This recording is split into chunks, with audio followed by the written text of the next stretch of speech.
Couple days since the Element Fission update came out. Haven't touched any of the heroic dungeons until today. We are going to do Underground Vegas B10. So the way that you unlock these is 250% luck rate on the team, and then clear it, and it unlocks and you have to do it for every single thing in the crazy dungeon. All 5 of these dungeons you have to do that for. So we built the team.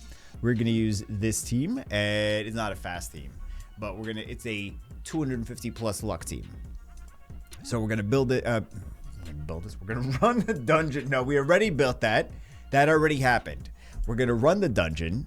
We're going to unlock the heroic, and then we're going to see how we feel about that. We're going to take a look at the results with the B10 versus heroic and see if we can... I don't know if there's going to be a big enough sample size. That's kind of always the thing is there a big enough sample size? Especially like luck could go either way, especially in this game because of the luck rate. We could get super lucky for 110 run, and then we could get not so lucky for the next one, and it really might not indicate truly what to expect from doing the heroic mode of the dungeons. But they did increase the drop rate for the 5-star pieces of gear, and also you can get Elerium from there, which is nice. I'm probably not going to do the heroic mode for all the dungeons, just in general. I think that's going to change when they... And they didn't say anything about putting 6-star gear in the game. They're like, we're going to do this for now, and then...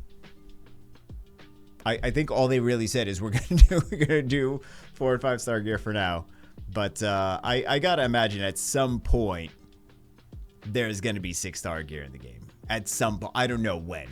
You know, it might not be for a while, for a long time, but yeah. But I think for the time being, I might farm. It really depends. It depends on the drops. If it is a observable difference, then I think we'll go for it. I think we'll like just start building heroic dungeons for everything. But maybe yes, maybe no. We'll see. I'll at least farm one of them in heroic. Maybe that's what I'll do. Maybe I will farm heroic in one of them, like probably this one, and then still do like the speed teams, the cheesy speed teams for the other ones. And if I'm noticing I'm getting a lot more good gear from Underground Vegas, then I'll be like, okay, time to really actually build the heroic teams, or the luck team to unlock the heroic and everything. But there's only one Elerium that you get from unlocking the heroic dungeon, and then you get more Elerium. I think it's a 1% chance, they said. Yeah, that's why the Joker's in here, to stop these things from, with his skill too, stop these things from dying. It's nice. Actually, we could have brought the Fire Gunslinger too. That would have been another nice one. Still alive. We didn't lose any units yet. The beauty of that Joker skill too. That's why he's in like all these Underground Vegas teams.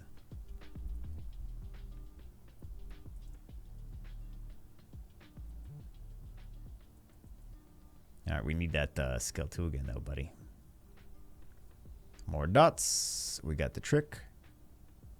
Oh, I don't know if I mentioned, I have been still continuing with the content creator program for the Element Fission. Been kind of hitting a weird snag that I wasn't expecting. Of YouTube doesn't let you gather a ton of people's email addresses every single day. So there's a limit. So if I find people I want to poach and be like, yo, you want to come play Element Fission? I can only do that a certain amount of times per day before they're like, you can't see this person's email address, because they put their email address on their About Me section. And they're like, you can't see this email address until tomorrow. We're not going to let you just scrape as many email addresses every single day as you want. So, yeah. I don't think we need any of this. We do not. So how do we actually open? I think we have to grab this first, don't we? Yeah.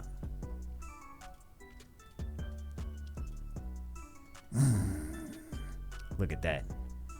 It's red. That's how you know it's serious. So it is the next day now. I was initially going to do the whole video in one shot and then was playing around in the dungeon. I'm like, ooh, you know what? This is not quite working and we are kind of getting demolished here. Maybe I need to take some extra time and figure out what we are actually going for, and then a team that works in that, a team that works to counter how we're nerfing ourselves in the dungeon by what we're doing to make the boss stronger. So this is the team that I came up with. These are the selections that I've made. Gear and power, we are going to do the refresh and the shock gear. Those are, in my opinion, the most important pieces of gear in this dungeon.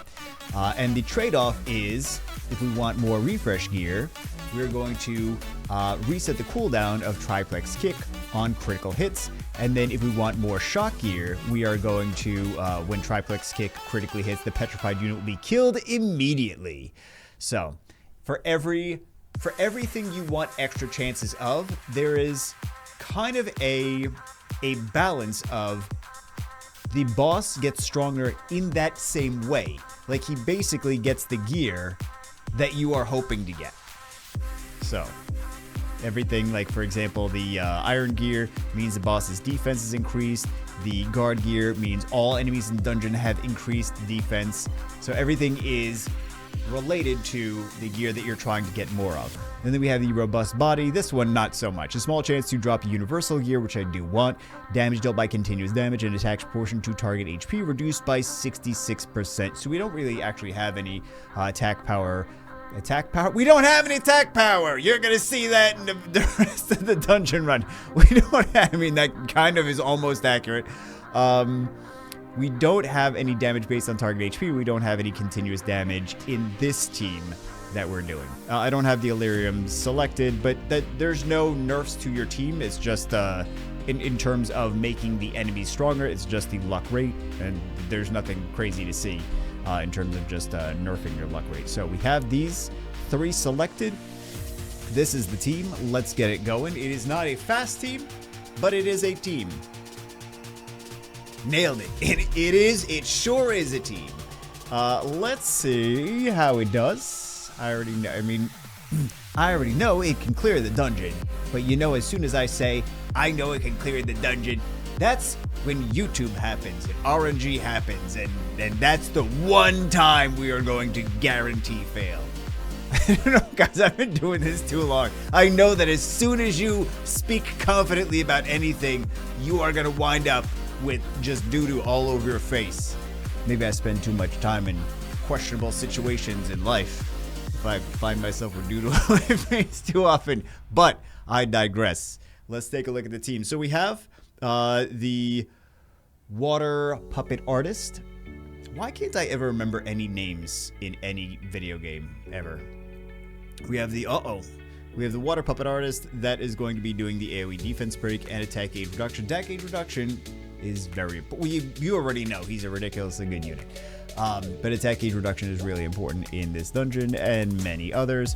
We have the water sorcerer. That's basically where our damage is coming from, even though we're not getting the attack up on the water sorcerer. Actually, we can select that. We can choose ally focus. Yeah, I think I might not want to do that, but that would definitely help our damage and our wave clears a little bit more, because then that would be the one that gets the attack power buffed. But I don't know if that's gonna like break something else in the dungeon, but it is an option. So that's nice that they give us just better AI, to be honest. The opportunity to have AI and better AI. But other important units in here, I mean, everything is in here for a reason, really. We have the Light Joker in here for the crit dampen. Super important if things are gonna die when they're crit on. We also have the Revive, which is sustain. It is also attack power buff, but most importantly, it is a revive because things are going to die. I like how like we got attacked specifically when we were out of out of the crit dampen. And then the boss likes to do the petrify, and that's why we have the gunslinger in there to get more turns. Because petrify is going to slow down the units. So, and then we have some damage coming from the sorcerer. We have some damage coming from the Joker, because Joker actually does. Well, I guess we're not really getting a whole lot of value from the Joker, but he does some damage. So look at that crit dampen. Beautiful. I'm not really too worried about the decreased cooldown on the triplex kick, because as long as he's not really killing anything with it, I'm not too worried. But he will kill things with it. I mean, as we saw, he will actually kill things. So let's see. Oh, and we're dead. As long as we're not dead with every single unit. I mean, as long as we're dead with only one unit, that's the important part. Can we get an attack power break? Just kidding. Ah, there we go.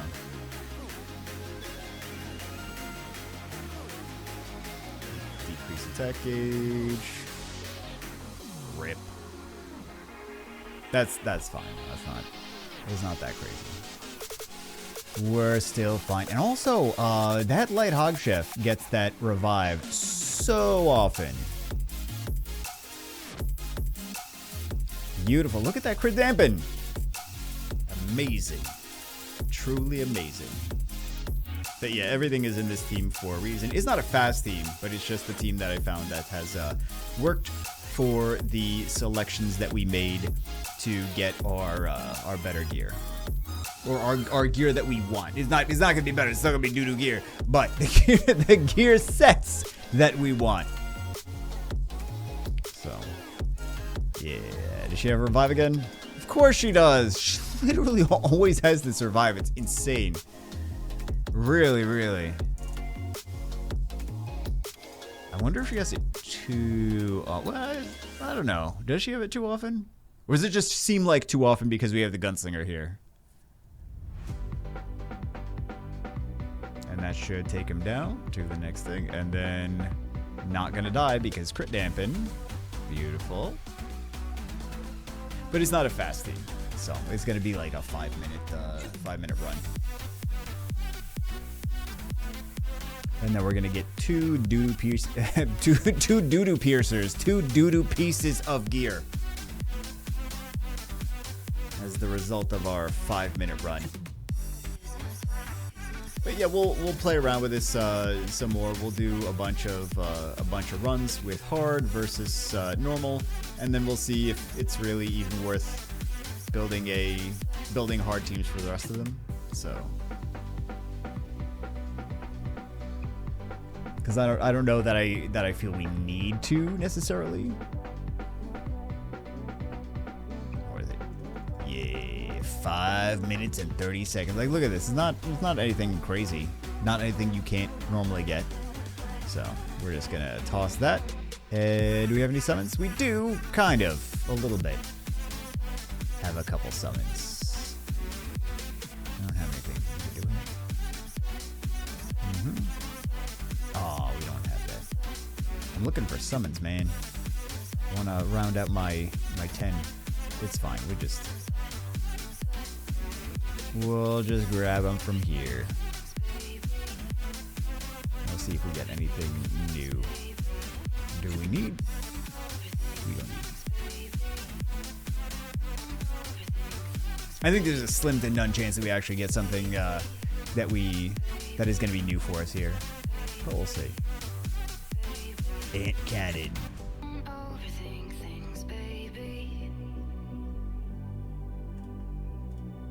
And what do we get? Twilight Illyrium. Twilight Nat 5. Oh! Another Popo Rider. There's someone out there that's like, I don't have any Popo Rider, jerk. Thanks. You're welcome. Anyway, that's it for this one. Yeah. Is that it? That's it. That's it. I don't know if we want to do all the rest of the dungeons, but I suppose we'll see the results overall after a bunch of dungeon runs at 5 minutes each. It might take a while. And then we'll kind of determine if it's worth it. I'm probably just going to farm the normal ones, to be honest. We're not really, so far, haven't been getting anything ridiculous from them. I would like the extra chance to get the special gear. The, what is it called? Universal gear. I thought it had the light gear, whatever it's, brilliant, super light gear. Anyway, that's it for this one. See you as always in the next one.